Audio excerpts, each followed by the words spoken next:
Papunta kami ng Tacloban at nasiraan pa kami. Around 3 a.m. kami umalis ng bahay. Then, mga 4 a.m. nasiraan kami. Tapos, naghahanap kami ng available na vulcanizing shop. At yun lang ang nakita namin. Pero, nag-antay pa kami kasi 6 a.m. pa yung bukas niya. Hinahabol nga namin yung appointment niya sa Marina, which is 10 a.m. Pero ayos lang naman at nakahabol naman siya. Okay lang naman makapag-process kahit late na. Pumunta muna kami ng MacArthur Park dahil pinapabalik siya ng 1 p.m. para sa releasing na. Bumili nga muna kami ng buko at since wala dyan yung taga-bukas ng buko, kaya kanya-kanya muna tayo ng bukas.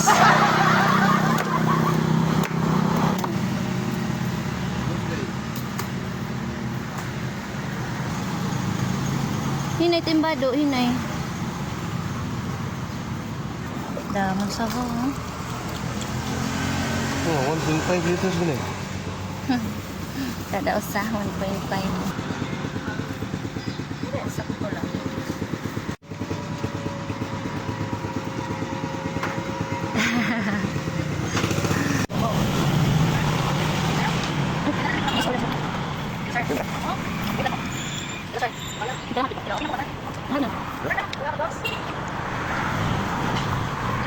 Ang sarap lang talaga ng buko. Kung hindi lang ako nabubusog, gusto ko pang kumain ng madami.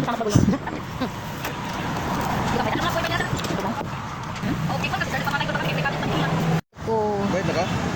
aray pa.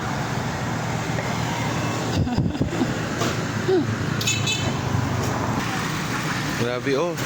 Grabe oh, naurot niya oh. Iyala ini. Pada mo oh, utna tulas oh. Ito utna. Sa kasi man las di gyapon maubos ni mo na. Pagdadlaw mukha.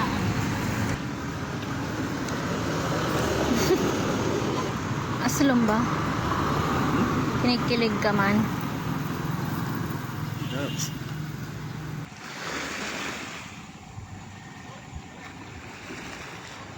So while on our way home, nagpahinga lang kami sa gilid ng highway, which is tabi ng dagat.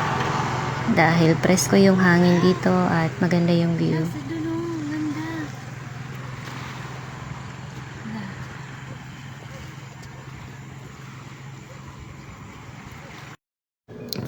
So ito yung view. Ikot ko lang kayo.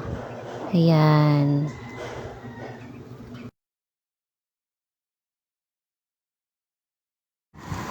Uuwi na kami. Thank you for watching. Till my next one.